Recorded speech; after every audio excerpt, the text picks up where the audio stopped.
Fala aí pessoal, seja muito bem-vindo a mais um vídeo do blog Engenheiro de Curso, que está falando Gustavo Martins, e hoje vamos falar sobre quantitativo com IA, né, como usar da maneira correta, né, e é legal esse vídeo porque estava escrevendo um artigo ali para o Infoconstrução lá do Fabrício Rossi. Se você não conhece, até recomendo você dar uma olhada lá. E aí eu resolvi gravar o vídeo, porque lá vai o artigo, e aí aqui o vídeo eu consigo falar um pouco mais coisas. Lá eu detalho também outras coisas importantes, então vai ficar um pouco diferente de lá. Mas assim, é um tema que eu achei que ficou tão legal o artigo que eu resolvi trazer aqui para vocês um tema que é a parte, né, que eu acho de quantitativo, ela é vista como um braçal, né? A gente usa projetos, calímetro, calculadora, né? Então quem tem aquelas calculadorinha Cássio antiga ou HP, né, dependendo aí que você for um pouquinho mais Nutella. E também, né, conferir, sempre fazer a conferência, sempre fazer as conferências ali em cima de projeto. E eu costumo dizer bastante nos eventos, nas palestras, que essa parte de quantitativo, parte de composições, é onde acontece 80% dos erros. Então, é muito fácil errar nessa parte, né?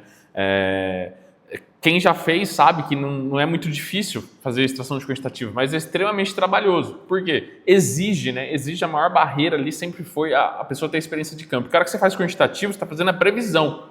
E a previsão, como é que você vai prever alguma coisa que você desconhece, né? Então, é difícil o cara ele ter a noção da viga baldrame, que aí, né, você fala para ele, calcula uma viga baldrame, uma pessoa que está entrando agora no escritório, fazendo orçamento, um estagiário, uma coisa nesse sentido de engenharia. Se ele não teve nada na faculdade onde explica todas as etapas, né, desse serviço, ele vai procurar na base de composições um item só escrito viga baldrame. Ele não vai saber que você tem que fazer escavação, que você tem que colocar forma, que você tem um lastro de brita no fundo, que você tem a armação, depois a concretagem, que você tem um apilamento ali do lado da forma, qualquer coisa. Bota fora se tiver muita escavação. Então tudo isso, apesar de parecer simples para quem tem experiência, para quem está começando é muito difícil enxergar. E aí eu falei um exemplo de viga baldrame, mas você pode colocar aí entre outros serviços. Então, essa barreira ela exige bastante que você tenha experiência e saiba exatamente como a sua construtora faz, né? Então, o método construtivo, né, da empresa, ela vai impactar muito na obra, né? Vai impactar muito no seu orçamento. Nos últimos meses eu tenho observado aí bastante a evolução, né, no caso aqui da inteligência artificial, né? E uma pergunta que a gente mais recebe aqui é se dá para fazer a parte de usando quantitativo. No vídeo anterior desse vídeo eu mostrei como que você faz com IA, já dentro de um agente mesmo, bem legal lá. Então a resposta que eu sempre dou é sim, mas a resposta correta mesmo, se a gente for analisar mesmo com esse contexto que eu dei aqui agora para vocês, depende de quem está usando, depende de quem usa, depende da experiência, né? Depende de quem está de fato aí utilizando a ferramenta, que a ferramenta IA ela vai escalar o que você já sabe, né? Dificilmente ela vai escalar alguma coisa que você não sabe, você não vai conseguir conferir, você não vai conseguir validar. Então, nesse vídeo eu vou mostrar para vocês esse conceito, o método correto e a aplicação prática, então, aí para você utilizar essa parte de quantitativo com IA, né? Primeiro ponto, a IA não faz quantitativo sozinha, tá? Por enquanto, tá? Por que por enquanto? Porque está evoluindo muito, então, por enquanto você não vai conseguir fazer isso sozinha. Ela não entende de obra, né? Ela não sabe esses métodos quantitativos, até sabe, mas ela dificilmente vai saber a sua prática, né? Ela não sabe o critério de medição da sua empresa, ela não conhece as bases que a gente utiliza, então tudo isso você tem que dar contexto para ela, né? O que ela faz muito bem é o quê? Organizar as informações, acelerar os processos, comparar dados e repetir ações. Então isso ela faz muito bem. Como quantitativo, você precisa fazer muito isso, né? Você vai contar as tomadas, você vai contar a quantidade de porta. Então isso ela acaba sendo uma ferramenta muito útil, né? Se você não entende de quantitativo, usar a IA não vai resolver, tá? Na prática, ela só vai fazer você errar mais rápido. Por quê? Ela não vai ter o contexto, né? E errar rápido nessa parte quantitativa, isso vai causar estouro de orçamento com prejuízo em obra, compra de insumos a mais ou a menos, problema direto no seu bolso. Então, tudo isso vai impactar. Quando eu falei lá no começo, 80% dos erros acontece essa etapa, então isso vai prejudicar muito. Como usar, então, de maneira correta? Falei então, os perigos, né? Agora vamos falar, então, o que ninguém explica para usar, né? Usar quantitativo não é jogar lá a planta lá na IA e fazer ela calcular, tá? Ela não vai conseguir enxergar tudo, não vai funcionar, tá? Principalmente se o projeto não estiver bem detalhado, tá? O jeito correto para você fazer é ver qual o critério que você vai usar, dar um contexto para ela. Uma coisa que é legal você perguntar, e aí uma dica bem prática, né? Você solta lá qualquer tipo de LLM que você estiver utilizando, qualquer IA que você estiver utilizando, você pode soltar um contexto inicial e depois perguntar para ela o que está faltando. Às vezes, só com essa dica, né? Coloquei aqui, mas se tiver algum ponto que está faltando para você calcular, me avise, que ela vai te dar qual que é a necessidade que ela precisa, tá? qual tipo de fundação que você está usando, né? Se tem projeto estrutural ou não. Então tudo isso vai de fato impactar, né? Isso que a gente tem visto aqui, a gente aprende também, tudo isso que você pergunta para ela, tudo que você vai dar de contexto é o que você aprende na hora de executar manualmente, né? Então tudo isso vai impactar, né? A segunda etapa é aplicar para acelerar. Então depois que você definiu já, você pode ajudar na organização e leitura dos ambientes, ela lê bem os ambientes, se tiver bem escrito ali no texto. As repetições de cálculos, conferência, né? Simulação de cenários, estrutura das planilhas, tudo isso vai ajudar muito, né? A gente até tem lá no vídeo passado que eu faço uma estimativa de esquadrias, a estimativa de revestimento, a estimativa de pontos elétricos e hidráulicos. É claro que a gente deu um contexto muito maior para ela. A gente pegou todos os nossos treinamentos, né? Acabou utilizando assim a base de conhecimento que a gente tem. Então a nossa experiência está embutida no agente que a gente criou, mas ela consegue fazer isso de uma maneira muito mais detalhada se você dá muito mais contexto, né? Você já sabe como calcular todas as etapas, né? A IA entra para agilizar, não para pensar no seu lugar, tá? Antes de calcular, será necessário sempre dar o contexto. A terceira etapa, fazer a conferência técnica, continua sendo sua. Então a conferência técnica no final ainda é humana, né? Não importa o resultado que ela der ali, você precisa saber, você precisa ter a base, né? Então, isso mesmo usando a IA, ela não vai substituir o engenheiro de custos, ela vai, de fato, fazer aqui algumas velocidade a mais que você não teria em relação a fazer manualmente. Mas tem 3 perguntas que eu sempre faço ali no final para, de fato, conferir, tá? Se de fato está correto. A primeira delas é, esse número faz sentido para a obra que eu estou orçando? Né? Eu tenho parâmetros anteriores, né, que eu posso conseguir fazer essa correção mais rápido. Então, essa é a primeira pergunta. A segunda, está compatível com tipologia de construção? Aqui eu posso usar números, né, até de orçamentos anteriores. Então, ó, quilo de armadura por metro cúbico de concreto. Eu tenho lá 1 quilo para uma tipologia de obra.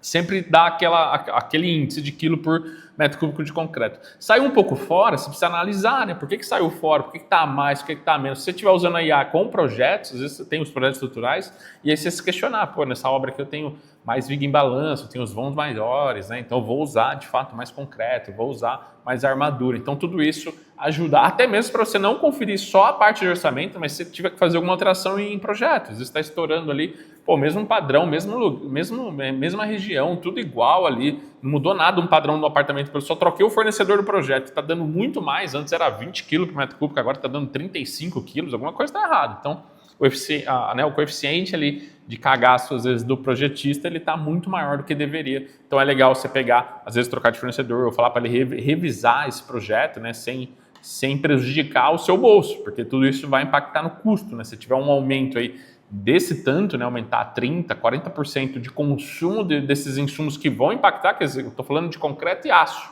que são os 2 itens mais importantes da sua curva ABC depois de mão de obra. Então, tudo isso vai impactar, né? E a terceira e última pergunta é se eu comprasse os insumos estimados no orçamento, eu vou ter problema? Está coerente com meus índices de produtividade das minhas composições? Porque às vezes o problema não está no quantitativo, às vezes o problema está nos coeficientes que você está usando de produtividade. Então, pegar todo o quantitativo e conferir com os coeficientes é muito importante, até para você não colocar coeficiente a mais ou a menos de consumo, tá? Se a resposta for não, né, então o problema não é IA, o problema está nessa falta da base técnica, tá vendo? Assim, ó, tudo que eu falei até agora, ela serve para quem está começando, mas se você for um engenheiro mais experiente, vai ajudar mais ainda, vai acelerar mais ainda, né?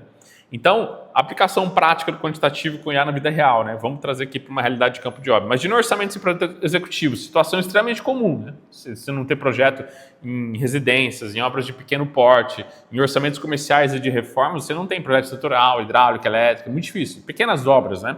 O que você faz exatamente então? Você vai definir as premissas, definir o escopo, você vai usar estimativas, você vai adotar critérios realistas, né? A IA vai entrar para organizar essas premissas e dar sugestões de ponto cego, tá? Montar cenários e estimativas e acelerar a quantificação. Então, mesmo nesses projetos menores, você consegue também fazer algumas estimativas e é claro que você precisa saber como conferir isso. Eu fiz um vídeo que eu falei lá, agora no começo do vídeo, sobre o quantitativo, a gente mostra passo a passo, mas quem decide, né, se essas estimativas, né, os pontos ali você está orçando, 3, 4 metros de broca, isso tudo não é a IA. Vai ser você que vai definir, é claro, o laudo técnico, né? Tipo, essas partes de estimativas, quando não se tem todos os projetos, é de fato uma estimativa, não leve isso como orçamento executivo, né? A IA não vai assumir a responsabilidade técnica para você. E o maior erro que a gente vê de quem está começando a usar, então, a IA, e é um alerta importante, né? O maior erro que a gente vê é, de fato, né, ir direto para a ferramenta, né? Você não ter a base. Então, assim, não importa a ferramenta que você estiver usando, ela sempre vai ser uma ferramenta, né? Então, acho que a IA agora, ela escancara uma coisa que antigamente não escancarava tanto, que é você saber ter a base de conhecimento para, de fato, alavancar os resultados, né? Então, você ter a base técnica. Isso eu não tô vendo só na parte de engenharia, não, tá? Todas as áreas. Ela está escalando quem tem a base, quem tem o conhecimento, quem dá mais contexto, né? Porque quando você tem mais base, mais conhecimento, mais repertório, você consegue dar mais contexto, você consegue extrair de forma melhor, né? Se você não tem tanta base, tanto conhecimento, você não vai conseguir validar, você não vai conseguir dar mais contexto e a resposta vai ser mais fraca. Se você consegue ter esse contexto, de cara você já vê, não, beleza, ela deu aqui algumas informações, ela respondeu aqui com os parâmetros iniciais que eu dei, mas dá para melhorar muito. Então, você consegue, de fato, fazer isso, né? Você precisa saber calcular, então, na mão, na unha. Você precisa entender de onde vem cada número e se tiver que fazer uma memória de cálculo, você de fato, conferir com a memória de cálculo. Saber onde normalmente dá erro e como finalizar o orçamento, como conferir, né? Então, a IA não vai substituir isso. Ela só potencializa quem sabe, tá? Conclusão, já chegando à conclusão do nosso vídeo, a IA é vantagem competitiva para quem tem base, tá? Para mim, vai ficar clara, por enquanto, que isso é fato. Quantitativo com IA não é hype, é uma vantagem competitiva para quem sabe usar, tá? Já é. Você consegue fazer muita coisa. Quem domina isso vai conseguir ganhar tempo, reduzir erro e ganhar escala de serviço, principalmente esse terceiro ponto, né? Escala de serviço. Para quem presta bastante orçamento, isso vai ajudar muito. E, é claro, se destacar no mercado, né? Você consegue produzir muito mais. Quem não domina ainda vai ficar refém da ferramenta, vai perder o controle, assume alguns riscos desnecessários e vai errar mais rápido, tá? No final, vale a regra de ouro. A IA não substitui o engenheiro de custos, falei bastante sobre isso aqui nesses últimos vídeos. Ela valoriza o engenheiro de quem sabe o que está fazendo. Se você quer usar no seu quantitativo, então comece pelo básico. Tendo o método, domine o critério e depois use a tecnologia para escalar. Então, assim, você tem 2 passos antes. E sempre foi assim, né? Geralmente em gestão você fala em pessoas, processos e depois tecnologia. Aqui você está mesma coisa, entenda o método, domine o critério, né? Tenha a base e depois escala. Se você inverter isso aqui, você vai acelerar o que você não sabe e escalar o erro. Então aí você está, né, praticamente escalando o caos. É dessa maneira que a gente utiliza então na prática aqui. Se você quiser saber mais, quiser aprender com a gente, acessa lá o Clube Custo. A gente tem falado muito sobre esse tema, vocês devem ter percebido que a gente tem falado muito sobre isso, sobre como utilizar de fato o IA nos seus projetos. A gente tem feito muito trabalho aqui para testar muita coisa, para validar e a gente coloca no Clube Custo tudo que está dando certo. Então isso ajuda bastante e encurta o seu conhecimento e assim, para quem está começando, né, para quem está ainda aprendendo, não teve os conceitos bem definidos na faculdade, isso vai ser complicado, tá? Porque como eu estou falando que ajuda muito quem tem o critério, o cara que é júnior, né, que ele está começando, a pessoa que antes terceirizava para o júnior fazer, para ele começar a aprender, né? Quando eu comecei, pelo menos era mais editar ali planilhas, fazer processos manuais, e você vai ganhando, né, um lastro, então não tão grande que você precisa correr por fora, sempre precisou correr por fora. A maioria dos sêniors, a maioria dos plênios, eles não tem tempo para te ensinar. Isso agora começa a ter um impacto até maior, tá? Por quê? Antes o trabalho que ele te passava de preenchimento de planilha, um trabalho mais manual, ele vai passar isso para IA.